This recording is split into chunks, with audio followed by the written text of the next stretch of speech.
con su testimonio. El hablar de un procedimiento en abstracto o de manera normativo nada más es bastante difícil, es como leer teatro, es una cosa que uno realmente no lo imagina en la mente. Por eso fue uno de los problemas que cuando el magistrado Cigarruisto se fue, que creía tanto en el proyecto,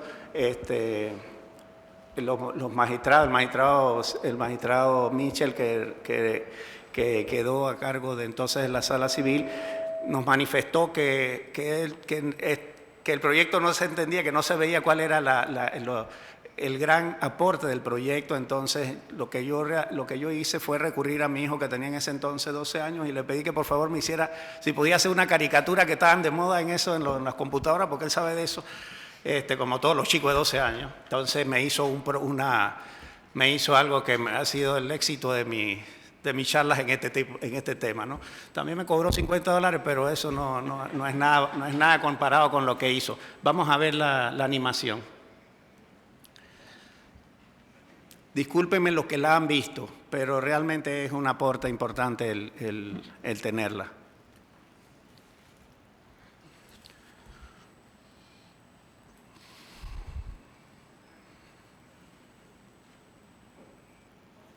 El de la animación. Pero dice...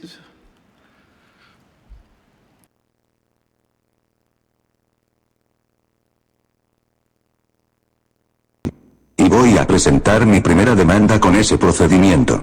¿Qué beneficios trae este procedimiento?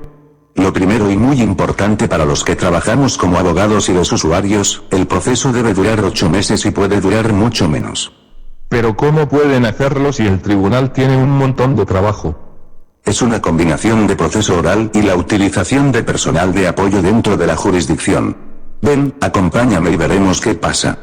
Los términos son iguales a los anteriores.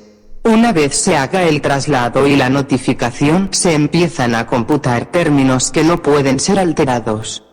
Una vez pasan los 10 días del traslado, empiezan 5 días libres y 5 días para la adducción de pruebas por ambas partes sin necesidad de providencia como hasta ahora. Y como hasta ahora solo se puede corregir la demanda o la contestación hasta el inicio del término de adducción de pruebas. ¿Y si quiero presentar un incidente? O muchos incidentes y excepciones para complicar la cosa. Los incidentes se pueden presentar hasta el 5º día después de vencido el término para presentar contrapruebas. Los que sean anteriores al proceso o coexistentes con su iniciación. Los incidentes de hechos sobrevenientes se propondrán por escrito a partir del día siguiente de la audiencia. Y la presentación de excepciones, tal como hasta ahora, en la contestación de la demanda, en los alegatos y en los recursos. Está bien, pero hasta aquí todo parece igual. Pero no es así. Los incidentes pueden ser contestados sin traslado, y es una importante variación porque la contraparte puede contestarlos y presentar sus pruebas. Hasta el 5º día luego de presentado el incidente sin necesidad de providencia. Me imagino que la presentación del incidente no suspende el proceso. En absoluto. De hecho, ahora viene lo interesante del procedimiento. La audiencia se fija 2 meses a partir de la contestación de la demanda. Pero qué lío, porque hay procedimientos de audiencia oral, como las de la Ley de Protección al Consumidor, y esos procesos duran a veces varios años. Pero eso no debe pasar en este nuevo procedimiento. Porque el juez está obligado a decidir en tiempo y se le brindarán todas las facilidades para ello. Me gustaría ver una audiencia. Damos inicio a la audiencia del caso interpuesto por Astuto Pérez contra Kilómetro Domínguez. No se observa que la demanda o la contestación adolezca de algún elemento que obligue su saneamiento, o cualquier otra irregularidad. Como autoridad judicial exhorto a las partes a resolver esta controversia de manera amigable, mediante algún mecanismo de solución de conflictos para evitar el tiempo y los gastos en pruebas que usualmente son consecuencia de los procesos judiciales. Hemos tratado de conciliar con la parte demandada, quien se opone al pago que se reclama. No debemos nada por haber incumplido el demandante con su prestación. Ahora debo establecer las reglas de esta audiencia. Si algún apoderado judicial desea tomar la palabra, deberá levantar la mano y pedirla. No admitiré ni escándalo, ni desorden durante la audiencia y se permitirá que el contradictorio se surta para el beneficio de ambas partes. Solicito a las partes sean claros y concisos a la hora de argumentar o solicitar algo al tribunal. No permitiré disertaciones o alegaciones que no se presentan en esta instancia. De acuerdo al libelo, los hechos controvertidos son el incumplimiento del pago por un trabajo realizado. Un trabajo mal realizado. Le pido una vez más que cumpla con las reglas que le acabo de señalar.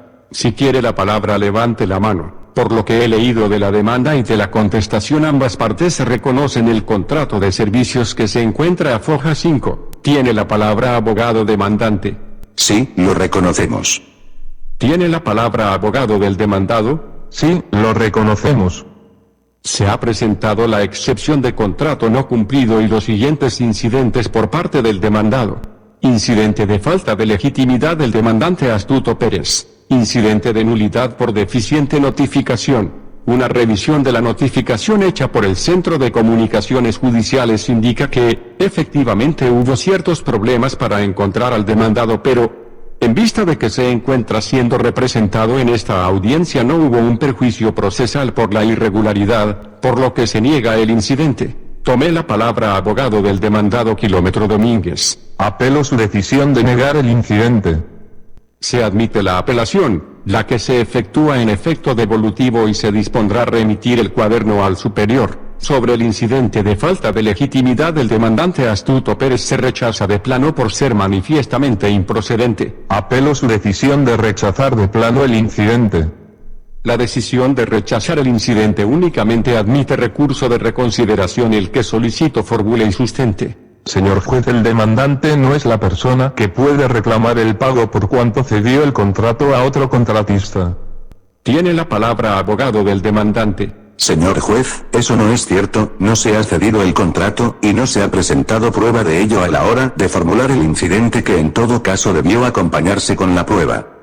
En vista de que no se ha presentado con el incidente prueba alguna que lo sustente, se niega el recurso de reconsideración interpuesto contra la decisión de rechazar de plano el incidente y se mantiene la misma. Ahora bien, se ha presentado la excepción de contrato no cumplido y para ello, la parte demandada presenta 8 testigos, un peritaje y una inspección ocular en su contestación. Le doy la palabra al abogado del demandante. Señor juez, es claro que los testigos y el peritaje no llevarán a ninguna respuesta, pues el demandado se ha negado a pagar por cuanto no le gusta cómo va a quedar la piscina de acuerdo a los planos que él mismo aprobó mediante el contrato reconocido. Le doy la palabra al abogado del demandado. Señor juez, el demandante se apartó de las instrucciones y de la calidad de los materiales que debían colocar en la piscina, por lo que ha sido él quien ha incumplido el contrato. Se van a admitir las siguientes pruebas tal como se solicitan, el peritaje y la inspección judicial, y en vista que estas pruebas son técnicas nos darán con mayor exactitud una respuesta sobre lo que se discute como defensa. Le doy la palabra al abogado del demandante. Señor juez, hemos objetado en nuestro escrito de contrapruebas los testimonios que se van a presentar por ser trabajadores del demandado. No se admitirán los testimonios por admitirse otras pruebas que de manera precisa presentarán los hechos sobre la calidad de los materiales y si se siguió o no, con lo dispuesto en los planos aprobados. Le doy la palabra al abogado del demandante. Señor juez, quiero presentar un incidente de nulidad. Señor abogado, durante esta audiencia no se puede presentar ningún incidente. Si lo permite la normativa, una vez concluida la audiencia y por hechos sobrevinientes después, hasta la iniciación del trámite de alegatos, y su presentación no suspende el trámite de estos, el tribunal fijará las fechas para que se sustancien las pruebas con los peritos que las partes han aducido en sus escritos. Se da por terminada la audiencia. Viste que el juez del proceso conocía los parámetros del litigio y conocía los incidentes y excepciones y su relación con la causa. Dime, ¿y si la demanda hubiera tenido 50 páginas en hechos? El juez tiene las facultades de pedir corrección del libelo o la precisión de los hechos del litigio, pues una novedad es que en la demanda se deben anotar los hechos, que sirven de fundamento a la pretensión en forma clara y precisa. Igualmente, si en la audiencia el juez observa que se debe sanear el proceso, el juez lo ordena y la audiencia se deberá fijar para un plazo que no excederá de 2 meses, por ley. Bueno, pero ahora el juez, además de todo lo que tiene que hacer, tiene que agendar una audiencia que le va a quitar mucho tiempo y se van a atrasar las prácticas de las pruebas. Ahí está otra novedad, y que lo distingue de otros procedimientos, supuestamente sumarios. Cualquier funcionario del despacho que cumpla los requisitos de juez, se encuentran facultados para sustanciar pruebas y también podrá hacerlo un centro de pruebas, conformado por funcionarios delegados para, justamente practicar las pruebas que le remitan los jueces. Estos podrán pedir que se les apoye en algunos casos y otros no, de acuerdo a su criterio. Bueno, pero después de la audiencia, ¿qué sigue? Si no se ordena sanear el proceso, viene el período para la práctica de pruebas, que no puede ser mayor de 60 días, y se recibirán los incidentes sobrevivientes, los cuales serán contestados por la contraparte sin que el tribunal emita orden. Estos incidentes no suspenden el término de alegatos. Bueno, pero si el juez tiene mucho trabajo y nunca le pasan el expediente para resolver, ¿qué pasa? Eso no puede suceder porque la ley establece que la sentencia se debe dictar en un plazo no mayor de 60 días luego de vencido el término de los alegatos del demandado. Si todo es cumplido de acuerdo al programa legal, el proceso no durará más de 8 meses.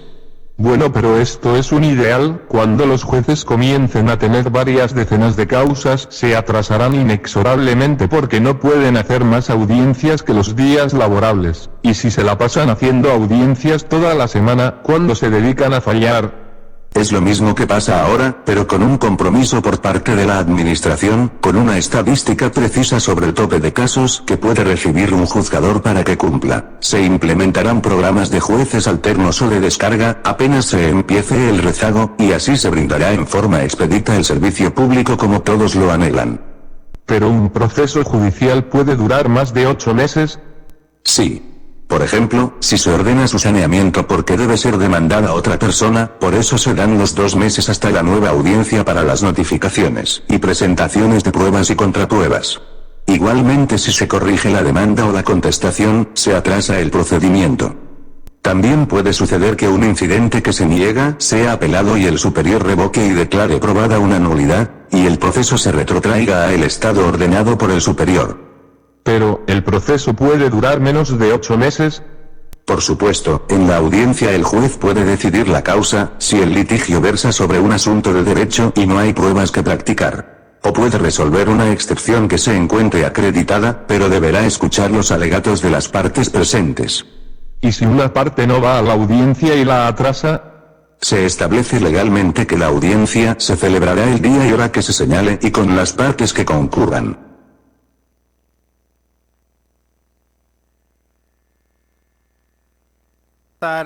Sé que tengo el tiempo muy contado.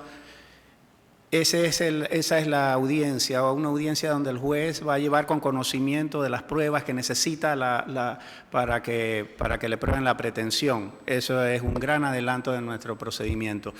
Nosotros, cuando estábamos discutiendo con el magistrado Cigarrista, quiero decir también que aquí está la licenciada magistrada Ana Terán, el licenciado Manuel Espino, también Jorge Escobar, que formaron parte de la comisión. No sé si hay alguien más que no veo desde aquí.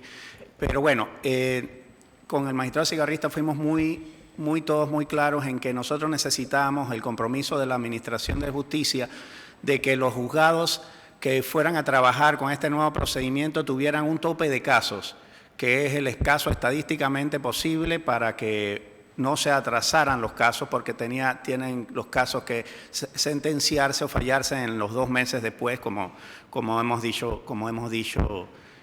se dice en el video. Y se consiguió eso, por lo menos con esa administración hemos siempre manejado ese tema.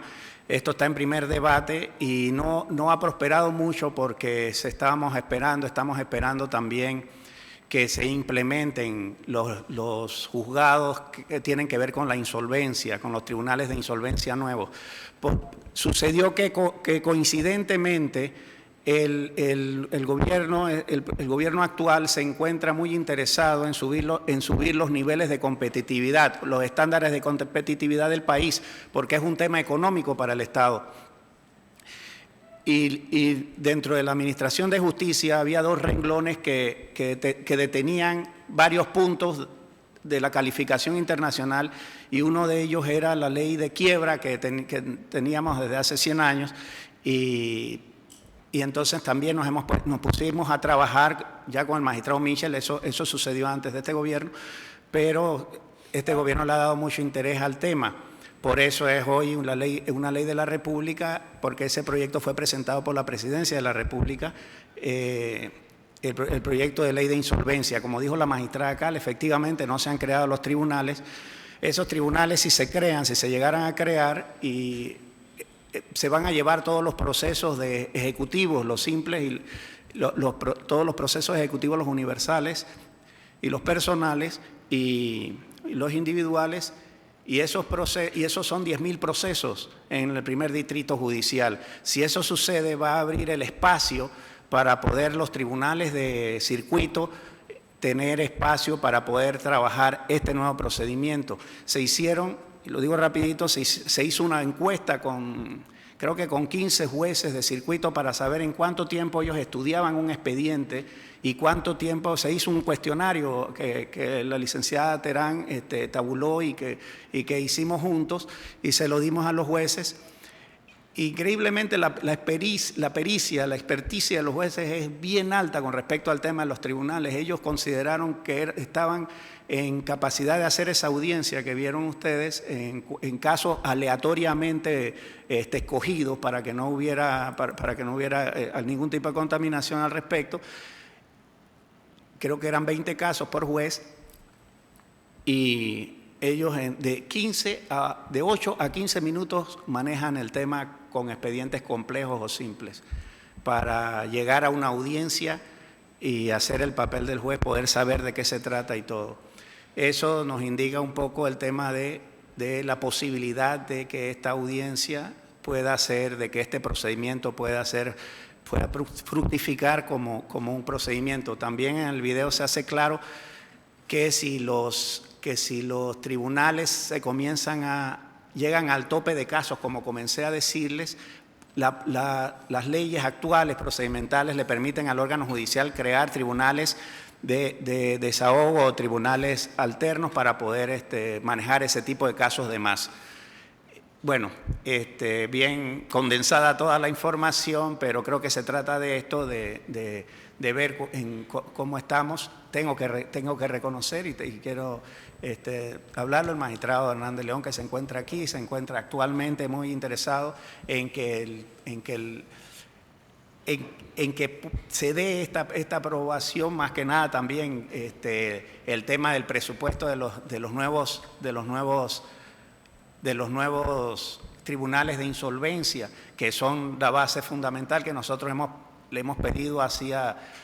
Estos temas los estamos tratando con la Secretaría de Competitividad de la Presidencia y nosotros dijimos en un primer momento que no íbamos a apoyar el que siguiera adelante este proyecto si no se hacen los tribunales de insolvencia, porque vamos a quedar exactamente en lo mismo y no vamos a introducir un nuevo procedimiento bajo una expectativa de funcionamiento si ya sabemos que va a fracasar porque no tenemos el espacio dentro de los tribunales. Bueno, creo que se habló mucho de los incidentes. Los incidentes, hay esos cambios, la parte puede contestarlo sin necesidad de traslado. Es una gran cosa para que así no atrasar el proceso, el demandado, para que el proceso se dé rápido. Y bueno, ese es el cambio normativo en la materia, ¿no? Les agradezco mucho. Muchas gracias. Le damos 2 minutos a cada participante para que opine acerca del tema.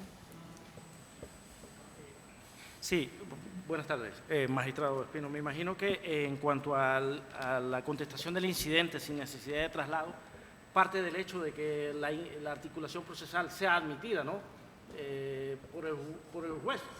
No necesariamente. Se presenta el incidente y en 5 días puede contestarlo él. Porque si es parecido a lo que hoy día tiene el Código Judicial, en que el demandado puede contestar sin necesidad de traslado, pero pasa por el tamiz de que la demanda haya sido admitida, porque si la demanda no es admitida y es contestada, ¿qué sentido tiene? Y si el juez no la admite.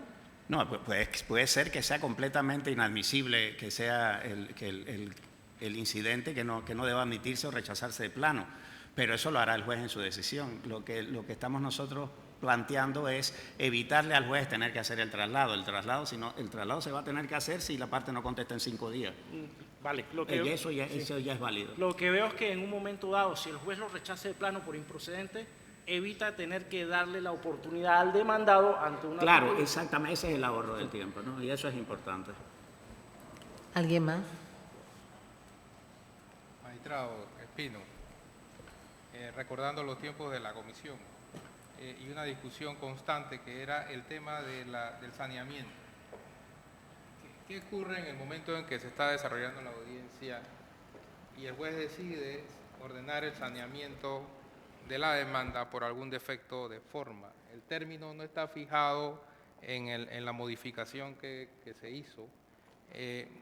¿Cómo lo va a reemplazar el juez? ¿Qué plazo les va a dar? ¿Si le va a dar el mismo o va a utilizar los mecanismos que se utilizaban teniendo en cuenta que ya está aprobada la reforma, que existían antes en el artículo 696, perdón? Bueno, hasta donde recuerdo, don Jorge, estábamos juntos en esa discusión nosotros. Y tú tienes que recordar mejor eso porque yo no lo recuerdo. Pero yo creo que lo que sucedería es lo que mismo que está pasando.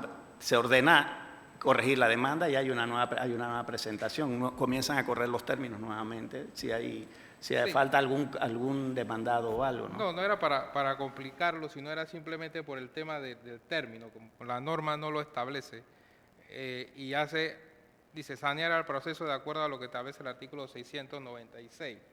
El 696 no es modificado, se mantiene incólume en este proyecto.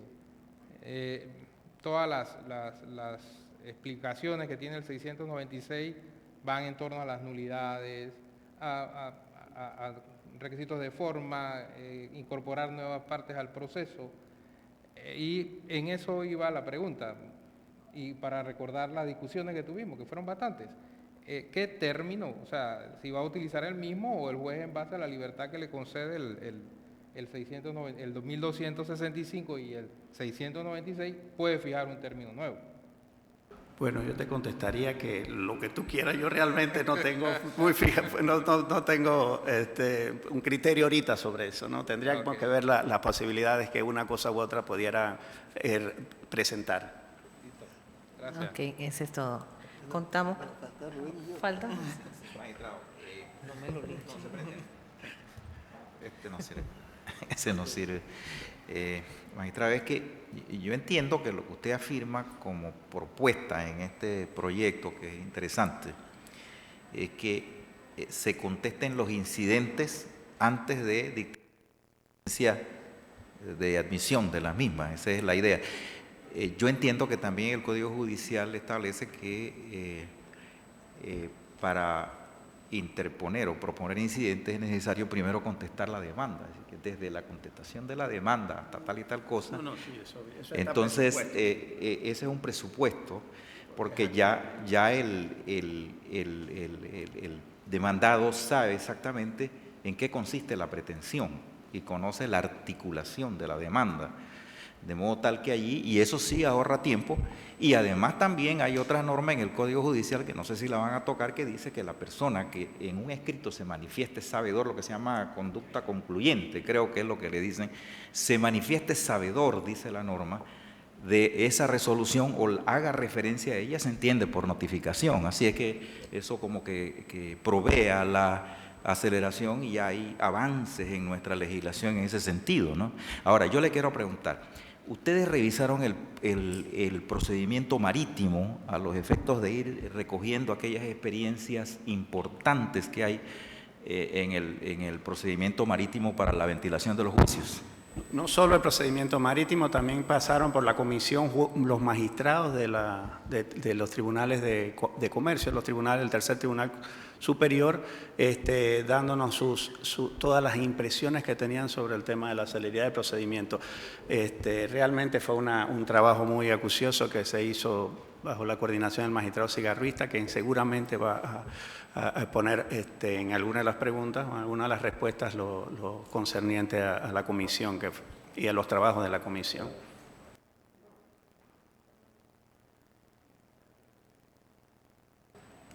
Sí, buenos días. Magistrado, varias cositas rapidito por el tiempo apremia. El tema no quiero extenderme en el tema de los incidentes porque Juan Benavides va a hablar del tema de incidentes y secciones también, pero aquí ya se empieza a ver el problema de la reforma que no es integral, ¿no? Porque como comentaba Jorge Escobar, reformar unos artículos sin hacer las debidas integraciones con otras normativas genera este tipo de distorsiones. El video hace una explicación muy clara. Los incidentes son preprocesales, intraproceso y postprocesales, y algunos tienen que ver con situaciones que se dan antes de la iniciación del proceso, concomitante con su iniciación, durante la tramitación del mismo o con posterioridad. Entonces aquí, la forma como se diseña el sistema de tramitación con esta audiencia parece dejar unas complicaciones, porque ahí en la audiencia ustedes veían, por ejemplo, que en el video que algunos temas de carácter incidental el juez decía que lo iba a resolver con posterioridad y que la resolución era aplicable en el efecto evolutivo, y hay situaciones que no permitirían que el fondo de la controversia se resuelva si no se resuelven cuestiones incidentales. Ese es un primer elemento que hay que analizar. En concreto, con el tema específico, que era el de los efectos de las nulidades, yo tengo aquí el proyecto y muchos lo podemos ver en internet, y hay dos situaciones que a mí particularmente me preocupan. Uno, el tema de, pareciera que hubiese una matización del efecto taxativo de las nulidades. En el artículo, brevemente les digo, 732, que se incorpora una norma luego que se habla de que solo pueden anularse los procesos por las causas específicas establecidas en la ley, dice, sin embargo, el tribunal podrá en todo momento decretar la nulidad y retrotraer las actuaciones cuando se percate de que se ha incurrido en una omisión de trámite que cause perjuicio a una o ambas partes en el proceso, ¿no? No tengo claro el objetivo de esa norma y si eso puede afectar el carácter taxativo de las nulidades, que es un tema de seguridad jurídica muy importante. Y la otra, brevemente, es la norma del 733, que se reforma en el artículo 115 del proyecto, que cambia algo que es, a mi juicio, importante, es el efecto de las nulidades radicales o absolutas. Una de ellas, la distinta jurisdicción. Cuando se decreta la distinta jurisdicción no puede haber declinatoria, como ocurre con la falta de competencia, porque hay un tema aquí que, si el juez de civil dice que él no es el que tiene jurisdicción, ¿a quién se lo va a enviar? ¿No? El efecto de la nulidad en este caso es el archivo del expediente y la consiguiente prescripción de la acción, ¿verdad? Ahora, si tú me dices que yo no tengo jurisdicción, ok, no tengo jurisdicción, pero no puedo archivarlo, debo como que declinarlo, ¿a quién? Entonces, esas dos normas que tienen que ver con el aspecto específico del efecto de las nulidades, a mi juicio generan dos distorsiones claves dentro de la reforma. Rapidito te contesto con respecto al primer aspecto. El primer aspecto, el tema de la... Bueno, realmente no se está eliminando la taxatividad. Mira, la taxatividad realmente es un asunto que no es tan taxativo nada, los que no conocemos bastante el tema de los tribunales. Te pongo un ejemplo. Yo resolví una apelación que mandó una de las partes. La otra parte había presentado un recurso de hecho que le quedó a un magistrado del primer tribunal, y yo resolví la apelación y el recurso de hecho lo admitió, o sea que tenía que apelar una de las partes y yo resolví sin que esa parte estuviera... yo resolví la causa en segunda instancia sin que esa parte participara. Yo anulé la sentencia y admití la apelación. Por supuesto que la parte involucrada aquí presentó un amparo de garantías. La Corte le dijo, no se puede ir, no podemos omitir una segunda instancia para una de las partes, porque es un principio fundamental de nuestro procedimiento. Y no hay nada en el Código que diga eso, que uno puede anular una sentencia. La Corte, lo que le quiero decir realmente es que es una realidad que todos los días nosotros podemos encontrar, en que hay situaciones que van más allá de la taxatividad de las normas que suponen o que presuponen el listado de las nulidades. Ese es claramente lo que llamarían los colombianos, o llamaron en su momento, las nulidades constitucionales. Eso tiene que ver realmente con el debido proceso. Con respecto al tema de la jurisdicción, nosotros lo discutimos mucho. ¿Por qué presentar, porque si la jurisdicción, realmente los tribunales de marítimos y los tribunales civiles, los dos ejercen la jurisdicción, es decir, los dos cumplen, los dos dictan derecho. ¿Por qué si yo presento ante un tribunal de libre competencia, que es tribunal civil, una demanda y no es competente el juez por un asunto material, ¿por qué puede declinar a los juzgados de circuito y no lo puede hacer un juzgador marítimo si hace lo mismo? Nosotros lo que planteamos realmente es eso, es dentro del sistema judicial. Por supuesto que si se presenta una demanda ante el Cuerpo de Bomberos de Panamá, este tipo no puede alegar después porque realmente es falta de competencia dentro, la materia es falta de competencia dentro de nuestra propia institución. No es falta de jurisdicción, porque todo el órgano judicial se encuentra legitimado realmente para ejercer la jurisdicción. Eso fue un tema de debate. Todos los temas siguen siendo temas de debate del proyecto. Yo los insto para que se maneje el tema de lo que sean sus especialidades o sean sus preocupaciones, porque va a haber el debate en el órgano legislativo y es procedente hacerlo. Nosotros tratamos de resolver un tema. Nosotros sabemos que la postura de la oralidad completa, que quizás es lo que estabas hablando, licenciado, de la oralidad completa dentro del proceso, pero nosotros lo veíamos y lo seguimos viendo, creo, como muy traumático para el tema. Nosotros queremos comenzar con un tema así para ver y después seguimos explorando porque es un inicio. Y eso ha sucedido ahora está sucediendo con el tema de lo penal. De lo escritural se ha ido a un tema oral bastante completo y estamos recibiendo muchísimas nosotros observaciones con respecto a eso porque es un tema traumático para el derecho, para lo que estudiamos, hasta para nuestra formación académica lo es.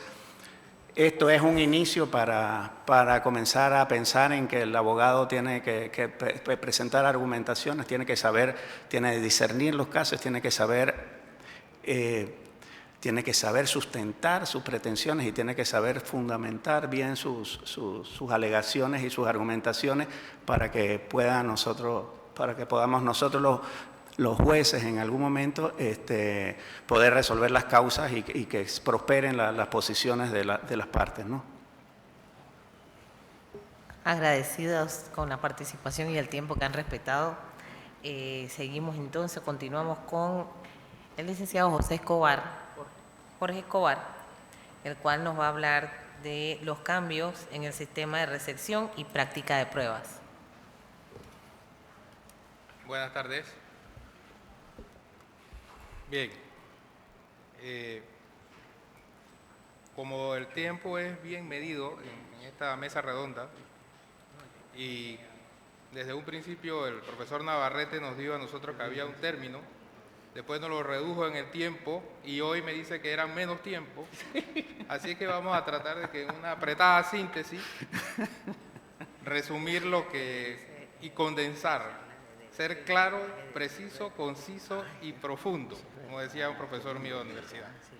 Este tema tan interesante, yo concuerdo con el magistrado Espino en cuanto a lo que fue la comisión, el tiempo que nos tomó, los largos debates que se dieron, la participación activa de todos los miembros de la comisión, que en ese entonces pues la mayoría éramos jueces y magistrados. Y lo que se buscaba más que todo era tratar de encontrarle una solución a los problemas prácticos que se presentaban a diario en el ejercicio de la judicatura.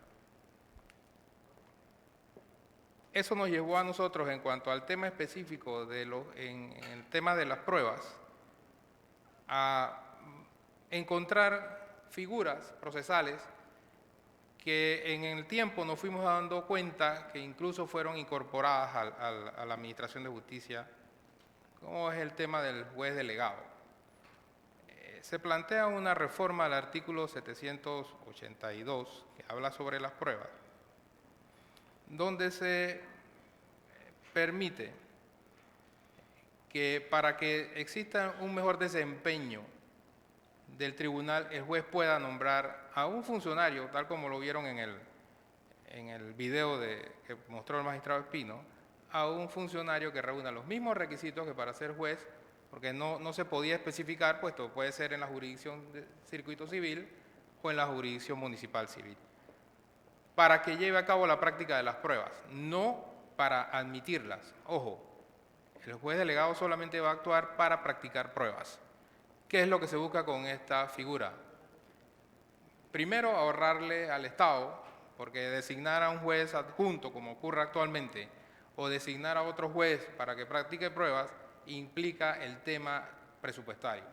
Lamentablemente, cada vez que uno va a proponer una reforma, y me tocó vivirlo en muchas oportunidades, uno tiene que limitarse en cuanto al presupuesto. Y lo primero que se plantea el comisionado, y me imagino que después los diputados en su momento, es cómo se va a financiar esto o aquello. Y por ello, pues, decidimos proponer reformas en base a limitaciones presupuestarias. Y una de las figuras que discutimos y aceptamos todos que era viable era la del juez delegado, que incluso opera en otras jurisdicciones o en el Ministerio Público, para la práctica de pruebas. ¿Con qué finalidad? Con la finalidad de que el juez pueda realizar audiencias casi que constantes y admitir pruebas y ordenar la práctica, y que esas prácticas la lleven funcionarios del juzgado que reúnan los mismos requisitos que el juez que está admitiendo la prueba. Eso como una primera medida para tratar de que el proceso avance. Eso no implica que el juez, al delegar, pierda la competencia. En determinado momento el juez puede reasumir la práctica de las pruebas cuando lo considere, o me imagino cuando se presenta alguna incidencia dentro de la práctica de la prueba, que las partes pues o no acepten o encuentren que exista algún tema de imparcialidad de parte del funcionario que está practicando la prueba como juez delegado. Puede retomar de nuevo la práctica de la prueba. Eso con miras ya a lo que ustedes pudieron apreciar aquí respecto a lo que era la audiencia en sí. La prueba testimonial. Estamos sobre la base de la recepción de las pruebas. Muchas fueron las discusiones en torno al tema de las pruebas testimonial y se fue decantando uno por uno cada uno de los artículos que se fueron viendo en este tema. Y uno de los primeros era el tema de qué iba a ocurrir cuando se presenta la prueba testimonial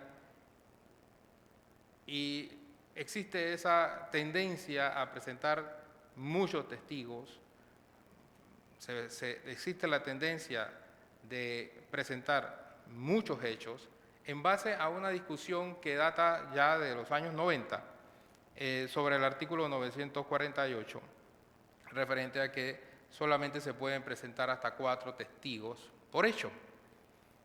Entonces decíamos, bueno, si ya la Corte ha dicho que esa norma no es inconstitucional en 1997, y el juez va a tener la facultad en la audiencia, amplias facultades en esa audiencia que ustedes pudieron apreciar, de dirección del proceso, entonces lo conveniente aquí era que el juez, preparado para esa audiencia, pueda determinar qué hechos son necesarios comprobar a través de la prueba de testigos y cuáles no, y limitar la participación para la prueba de un hecho en específico, porque recordemos que el artículo del 1103 del Código Civil habla sobre los hechos que pueden ser probados a través de testigos y cuáles no, y que él pueda tener ese control de decidir. En este caso, esta demanda tiene 20 hechos. Actualmente, con la simplicidad y interpretación restrictiva de la norma del 948, había que multiplicar 20 por 4. Y esa sería la cantidad de testigos que debieran ser admitidos en un proceso civil. Ustedes se imaginan 80 testigos en una práctica de una prueba para aprobar una pretensión de $10.000. Entonces, esas son cosas que pueden ser controladas por el juez en el acto de la audiencia y él va a determinar la cantidad de testigos. ¿Por qué? Porque para eso se discutió, bueno, entonces ¿cómo suplimos esa circunstancia de que qué ocurre si las partes tienen derecho a presentar todos los testigos que crean que le convienen? Bueno, es que usted tiene que decirme, primero que todo, el nombre y las generales del testigo, si las conoce, y la dirección. Y tiene que además agregarme para qué lo está llamando. O sea, en ese momento ya la parte va a tener que determinar cuántos testigos van a probar un hecho u otro. Y de ahí entonces se restringe la participación testimonial.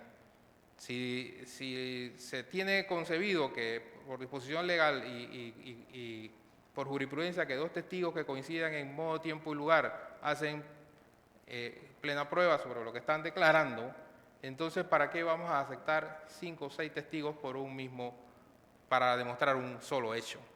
Entonces, esa es una de las primeras propuestas que se hace en cuanto al tema de testigos. Actualmente tengo entendido que, por ejemplo, en la sala tercera, si uno no identifica al testigo y explica para qué quiere ir a declarar, no está siendo admitido. Eso, pues, mediante un tema netamente jurisprudencial, que no lo encuentro del todo alejado de la realidad si usted manifiesta para qué quiere ir ese testigo a declarar. Y así constreñir un poco la práctica de la prueba a lo que realmente, vamos a concentrarnos en lo que realmente se quiere demostrar en una demanda.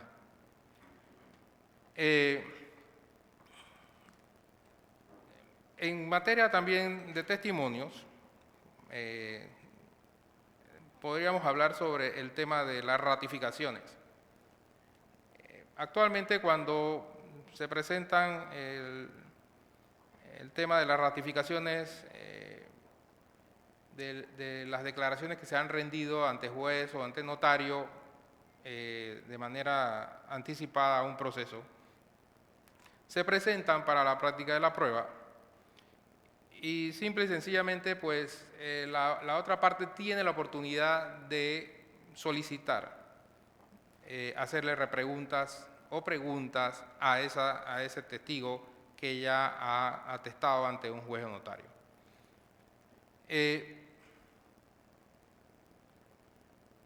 Actualmente, si se presenta y la contraparte una declaración testimonial ante juez o ante notario y la contraparte no pide repreguntar al testigo en el periodo de contrapruebas o de traslado de la prueba, simple y sencillamente pierde la oportunidad. Y ocurre muchas veces que la parte lo solicita, pide que ese testigo se comparezca al proceso a ratificar la prueba y a hacerle preguntas y el testigo no va. Obviamente que la idea de que el testigo no vaya a ratificar o a contestar preguntas, primero que deja a la parte en indefensión porque no le permite el contradictorio, y segundo, pues que la prueba queda ahí y va a ser valorada por el juez sin tener en cuenta si el testigo fue o no a ratificar o a ser repreguntado por la contraparte. Pues la reforma plantea la posibilidad de que si el testigo es llamado a que conteste preguntas de la contraparte y no se presenta, la prueba va a carecer de validez. ¿Con qué objetivo? Con el objetivo de que la parte tenga la obligación de que ese testigo concurra al proceso para que la otra parte tenga la oportunidad de hacer ejercicio del contradictorio y poder repreguntarlo sobre los hechos que ya declaró ante otro juez o notario. También tenemos el tema de las preguntas cuando son formuladas por las partes a un testigo. Está establecido en el código que el testigo, las preguntas que se le hacen por las partes pueden ser objetadas cuando éstas sean capciosas, inconducentes y sugerentes. Esos son los 3 términos que utiliza el Código Judicial en materia de preguntas a los testigos. Sin embargo, como ahora la prueba testimonial se va a hacer en audiencia ante el juez, y a pesar de que la norma establece actualmente que el juez debe estar presente en la mayoría de las prácticas de las pruebas, es sabido que resulta casi que imposible en un proceso civil actualmente que un juez esté presente en todos los interrogatorios. El juez está presente en el juzgado, pero no está delante del testigo escuchando las preguntas. El juez se presenta a ese interrogatorio cuando hay objeciones. Y hay juzgados que aceptan objeciones y aceptan la oposición a la objeción, pero hay otros que no. Entonces hay un manejo de la prueba testimonial que no es casi que al unísono, porque cada juez interpreta este tema de las objeciones como que yo, si la objeción es por sugerente, la acepto, la tacha o la objeción o la rechazo. Participa quien hace la objeción y hay algunos que dicen, ¿y usted qué opina, abogado de la contraparte? Tal cosa, y queda registrado y la decisión, como dice actualmente la ley. Sin embargo, el juez puede estar escuchando que a un testigo se le están haciendo preguntas sugerentes, capciosas, inconducentes, y no puede participar para interrumpir esa pregunta, a pesar de que el abogado está presente, o cuando el testigo fue sin abogado, o la parte que lo sugirió o lo presentó no fue al interrogatorio, pero sí fue a la otra parte y el juzgado inicia el interrogatorio. Entonces lo que busca la reforma es que ese testigo, en ese momento el mismo juez pueda considerar las preguntas como sugerentes, como capciosas o como inconducentes, sin tener que ninguna de las partes lo objete. Otra de las cosas que también se están planteando en esta reforma es que a los testigos, muchas veces, los abogados, los agobiamos, los perturbamos y en algunos casos hasta intimidan y acosan. No digo acosamos ni intimidamos porque esa no es mi práctica, porque me tocó verlo del otro lado. Y en algunos casos, pues el juez puede intervenir. Pero en este caso, como el testimonio va a ser en audiencia ante el propio juez, el juez puede calificar, puede interrumpir el testimonio, porque la norma dice que el testigo no puede ser interrumpido en sus declaraciones. El juez esta vez, ahora sí lo va a poder hacer. Y lo va a poder hacer incluso en caso de que preguntas o repreguntas sean reiterativas, manifiestamente dilatorias, el juez puede dar por terminado el interrogatorio. Pasa que a veces agarras un testigo de las 8 de la mañana y son las 5 de la tarde y no lo has soltado. Con toda la intención de que la otra parte no lo pueda repreguntar. Porque ese día termina la práctica de pruebas y del término extendido. Entonces, y eso se vuelve una costumbre, mala costumbre, que hay que corregirlo a través de la ley.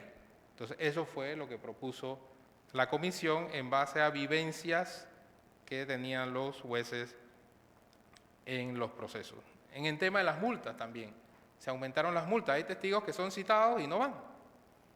El abogado dice, no vaya, no pasa nada. ¿De cuánto es la multa? 20, 50 horas, la pago. No, las multas son aumentadas también porque el juez tiene que tener ese poder coercitivo de que si una persona es llamada a un proceso, debe comparecer. Y las multas se suben de 100 a 500 balboas, cuando antes eran de 20 a 50 balboas.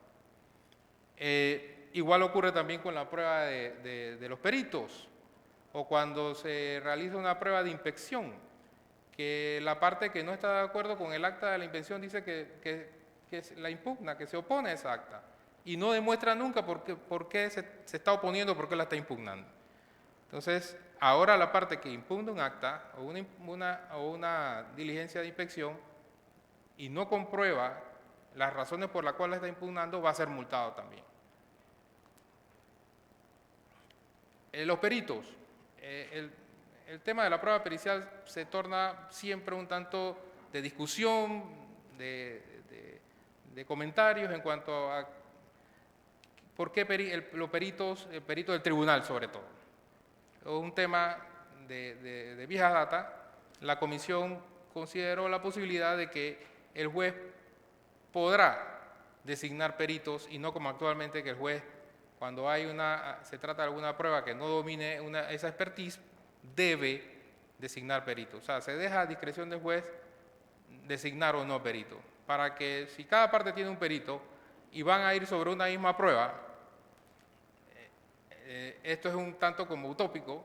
Sabemos que cada perito va a rendir su informe de acuerdo a la parte que está representando.